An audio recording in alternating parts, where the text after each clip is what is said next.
സ്ക്വിന്റ് വരുന്നതിനൊരു reason എന്ന് പറയുന്നത് ഇവരുടെ തന്നെ നിഴലിനെ താഴെ നോക്കിയാണ് ഈ സ്ക്വിന്റ് വരുന്നത്. അതിന് പ്രത്യേകിച്ച് നമുക്ക് മെഡിസിൻസ് വേറെ കാര്യങ്ങളൊന്നും ചെയ്യാൻ കഴിയില്ല. സർജറിയൊക്കെ വെളി രാജ്യങ്ങളിൽ ചെയ്യുന്നുണ്ട്. ഇവിടെ ഇന്ത്യക്കകത്തൊക്കെ അങ്ങനെ ആരും ചെയ്തതായിട്ട് കണ്ടിട്ടില്ല.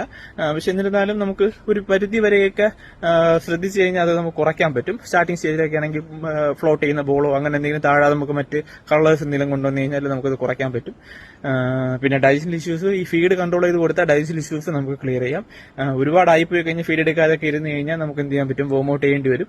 അത് കുറച്ചുകൂടിയൊക്കെ വലുതാകുമ്പോൾ മാത്രം. ഇവര് നേരത്തെ ഞാൻ പറഞ്ഞല്ലോ, ബ്രീഡിങ്ങിന് നമ്മൾ ട്രൈ ചെയ്യുന്ന ഒരു ഇപ്പോൾ ഒരു 4 to 5 years ഒക്കെ ആയാൽ മാത്രമേ ഒരു ബ്രീഡിങ്ങിനൊക്കെ ഒന്ന് ഇത് റെഡി ആവുള്ളൂ. അപ്പോൾ അങ്ങനെ അരോണയൊക്കെ ബ്രീഡ് ചെയ്യാൻ ട്രൈ ചെയ്യുന്നത് ഇത്രയും വർഷം നമ്മൾ അതിൽ സ്പെൻഡ് ചെയ്യേണ്ടി വരും. മീൻസ് 4 മുതൽ 5 വർഷം വരെ നമ്മൾ വെയിറ്റ് ചെയ്ത് അതിനെ നമ്മൾ പെയർ കണ്ടെത്തി മബ്രൂഡ് എന്ന് പറഞ്ഞല്ലോ, അങ്ങനെ കണ്ടെത്തി പെയറായിട്ട് ഇറക്കേണ്ടി വരും.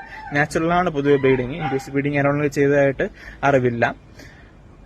അപ്പോൾ അരോണയുടെ ബ്രീഡിങ്ങിന്റെ കാര്യം അതാണ്. നമ്മൾ പുള്ളി രാജ്യങ്ങളിലുള്ള വീഡിയോ ശ്രദ്ധിച്ചാൽ അറിയാം, നല്ല രീതിയിൽ നാച്ചുറൽ പോണ്ടിലിട്ടാണ് കൂടുതൽ അവർ ചെയ്യുന്നത്. ഈ വാക്യത്ത് നിന്ന് കുട്ടികളെ ഏകദേശം ഒരു 100-150 കുട്ടികളൊക്കെ ആറ്റ സ്റ്റേജ് അവർ ബ്രീഡ് ആവും. സീസണൽ ടൈമാണ് ബ്രീഡിങ്. അങ്ങനെ എപ്പോഴും ബ്രീഡ് ആവുന്നില്ല, സീസൺ ടൈം ആയിരിക്കും ബ്രീഡ് വരുന്നത്.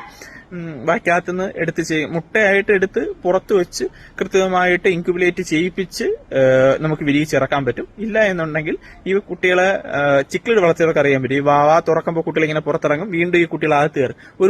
ഒരു ടൈം വരെ ഇവർ ഇങ്ങനെയായിരിക്കും ചെയ്യുന്നത്.